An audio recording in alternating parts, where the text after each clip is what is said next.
Break के बाद आपका स्वागत है। ब्रेक से पहले हम बैंकिंग की बात कर रहे थे, लेकिन अब आशीष अंदानी साहब मेरे से फोन लाइन पे ज्वाइन हो जाएंगे, उनसे मैं बात करूंगा। नितिन जी, एक बैंकिंग पिक चाहिए होगी सर आपसे, कोई स्टॉक है रेडार पर?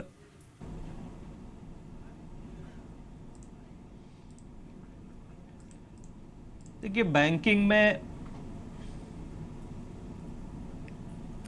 जी नितिन सुन पा रहे हैं तो मुझको अपनी बात पूरी कीजिए। देखिए बैंकिंग में डीसीबी बैंक काफ़ी बेटर लग रहा है। इनफैक्ट अगर आप बैंक्स में जाएंगे तो डीसीबी बैंक में ओपन इंटरेस्ट भी एडिशन है, तो मुझे लगता है बैंक से अगर कोई स्टॉक आप ढूंढ रहे हैं तो डीसीबी बैंक 220 के टारगेट के लिए लेना चाहिए और स्टॉप लॉस करीब करीब 200 के आसपास का होगा। चलो ठीक है, आशीष अंदानी साहब से संपर्क हो गया। आशीष जी, आप निफ्टी पे कॉल दीजिए एक, और एक स्टॉक जो क्लोजली ट्रैक कर रहे हैं अभी मार्केट्स पे। निफ्टी रजत जी वीक लग रहा है। आप देखें पिछले 2-3 ट्रेडिंग सेशंस में हायर लेवल पे इसमें सेलिंग आई है। 9630 का स्टॉप लॉस रख के सेल करें, 9525 का टारगेट देख सकते हैं। पाटा इंडिया सेल की तरफ लग रहा है मुझे, काफी वीक लग रहा है। यहाँ से इसको सेल कर सकते हैं। 546 के आसपास का स्टॉप लॉस रखें और 530 528 के आसपास का टारगेट दिख सकता है। चलिए, शुक्रिया सर मेरे साथ जुड़ने के लिए। बाटा आपकी एक सेल कॉल हो गई और निफ्टी पे आपके टारगेट है 9525। नितिन जी, आपके रडार पर कौन से स्टॉक्स हैं जहां पर आप तेजी या फिर मंदी एडवाइस कर रहे हैं अभी मार्केट्स पे? देखिए यहाँ पे मेरे व्यू में 2-3 स्टॉक मैंने तेजी के ही निकाले हैं। एक तो डीएलएफ है जो लास्ट मंडे को भी आपके चैनल पे 180 to 183 की रेंज में दिया था। इसमें अभी फ्रेश हम लोग देख रहे हैं कि ओपन इंटरेस्ट एडिशन हो रहा है, प्लस जो इस सेक्टर के शेयर हैं जैसे एचडीएल, आईबी रियल एस्टेट, वो बैन में है और यहाँ पे हम लोग देख रहे हैं कि डीएलएफ बैन में नहीं है और इस सेक्टर में, इस स्टॉक में काफ़ी ओपन इंटरेस्ट एडिशन हो रहा है। तो मैं समझ रहा हूँ कि डीएलएफ का टारगेट 200 रुपया शॉर्ट टर्म में बन सकता है और स्टॉप लॉस करीब 186 का होगा। इसके अलावा दूसरा हिंदुस्तान लीवर, जिसमें रेगुलर अप ट्रेंड बना हुआ है, रोल ओवर्स भी अच्छे हुए थे। मुझे लग रहा है कि हिंदुस्तान लीवर का टारगेट आपको 1145 से 1150 तक का बनना चाहिए। स्टॉप लॉस हम लोग 1095 का रखेंगे। और इसके अलावा तीसरा स्टॉक इंडिगो है, इंडिगो एयरलाइंस, जो करीब 1190 की रेंज में है। इसमें काफ़ी अच्छे ओपन इंटरेस्ट एडिशन है, रोल ओवर्स करीब 90% के आसपास का रोल ओवर्स हुआ था। डेटा अंडरलाइंग बेस काफ़ी अच्छा है, तो मैं समझ रहा हूँ इस एक्सपायरी में गोइंग फॉरवर्ड, जैसे ये पूरे सेक्टर में बाइंग है, उसको देखते हुए करीब 1250 के टारगेट आपको इंडिगो में मिल सकते हैं और स्टॉप लॉस करीब 1170 के आसपास का होना चाहिए। क्रूड 7 महीने के निचले स्तर पे है, उसका एक बेनिफिट आज एयरलाइन कंपनी उठा रही, जिसमें इंडिगो प्रोमिनेंटली ये स्टॉक 52 हफ्ते के उच्चतम स्तर पे पहुंचा। लेकिन एक बर्जर पेंट्स और देख के बता दें, क्योंकि थोड़ी देर पहले मैं चार्ट्स देख रहा था, ये स्टॉक आज पेंट सेक्टर को आउट परफॉर्म कर रहा है। बर्जर पेंट्स पे क्या व्यू है सर आपका?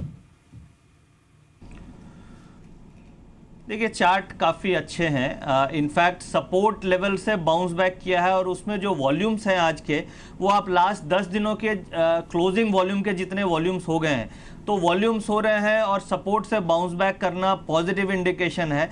तो मैं समझता हूं कि जो स्टॉप लॉस बन रहा है वो 250 के आसपास का स्टॉप लॉस बन रहा है। एज अ डिलीवरी ट्रेड भी इसको बाय करना चाहिए। 265 तक के टारगेट काफ़ी शॉर्ट टर्म में आपको मिल सकते हैं। अच्छा, और फार्मा स्टॉक्स, ऑरबिंदो फार्मा 5% ऊपर है, ये स्टॉक निफ्टी पे सबसे ज्यादा चढ़ने वाला स्टॉक है। वोखार्ड और स्ट्राइड, शासून, डिविस लैब्स जैसे स्टॉक्स में खरीदारी है।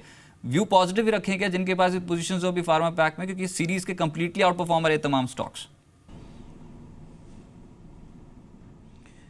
देखिए फार्मा स्टॉक में फिलहाल इस लेवल पे सेल पोजीशन नहीं बनाना चाहिए, क्योंकि जितने भी फार्मा स्टॉक्स हैं उसमें बाउंस में ओपन इंटरेस्ट एडिशन हम लोग रेगुलर देख रहे हैं। ऐसा नहीं है कि अनवाइंडिंग हो रही है पोजीशंस की या लिक्विडेशन है, तो वो ये इंडिकेट कर रहा है कि जो रनिंग स्ट्रेंथ है इसमें अभी भी काफ़ी स्ट्रेंथ है, जो रनिंग मूव है। तो मैं समझता हूँ पोजीशन होल्ड करनी चाहिए और यहाँ से भी जैसे अरविंदो फार्मा है वो करीब 650-660 की तरफ मूव कर सकता है। डेटा जो आज के भी हैं वो भी पॉजिटिव इंडिकेट कर रहे हैं, क्योंकि ऊपर की मूवमेंट में सारे स्टॉक्स में अच्छे तरीके से ओपन इंटरेस्ट का एडिशन हो रहा है। तो व्यू फिलहाल पॉजिटिव रख करके चलना चाहिए फार्मा में।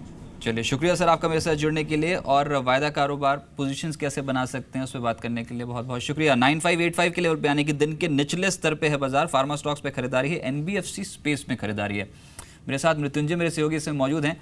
कमोडिटी मार्केट का रुख करते हैं। मृत्युंजय बताएं, आज कमोडिटी में एक्शन कहां पर है? इनफैक्ट फेड पॉलिसी का असर क्या गोल्ड पे पड़ा, गिरा क्या? बिल्कुल बिल्कुल रजत, गोल्ड में आज तेज गिरावट है। जो इंटरेस्ट रेट में यहाँ पर बढ़ोतरी हुई है उसका बड़ा नेगेटिव इम्पैक्ट मार्केट के ऊपर दिखना शुरू हो गया है और आज एमसीएक्स पर काफ़ी ज़्यादा गिरावट के साथ यहाँ पर ट्रेड हुआ है। अगर आज के लिए आप कारोबार करना चाहते हैं गोल्ड में, तो ट्रस्ट लाइन का व्यू है कि आप 28,850 के स्तर पर बेचें, 28,700 के टारगेट के लिए 28,970 रुपये के स्तर पर आप स्टॉप लॉस लगाएं। सिल्वर में 39,050 के भाव पर आप बिकवाली करें, 38,700 का टारगेट होगा। इसके अलावा कच्चा तेल अगर आपको 2840 पर मिलता है तो आप बाई करिए 2920 के टारगेट के लिए। कॉपर में 363, ये एक महत्वपूर्ण लेवल होगा बाइंग के लिहाज से, यहाँ पर आप बाई कर सकते हैं 367.50 के टारगेट के लिए। और ग्वार में चूँकि मानसून को लेकर ऐसी खबरें आई हैं कि 4-5 दिन मानसून की चाल सुस्त रहेगी, तो तेज़ी है, 3520 के स्तर पर बाइंग की सलाह है, 3590 का टारगेट होगा। जीरा 18,800 पर खरीदें, 19,000 के ऊपर भाव आपको देखने को मिल सकता है।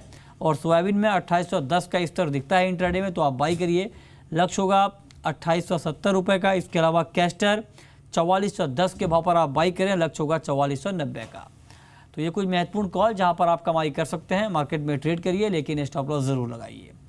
तो फिलहाल इस अपडेट में इतना ही, वक्त है एक ब्रेक का, और ब्रेक के बाद जानिए कि शेयर मार्केट में आपको कहां पर मिलेगा मुनाफा।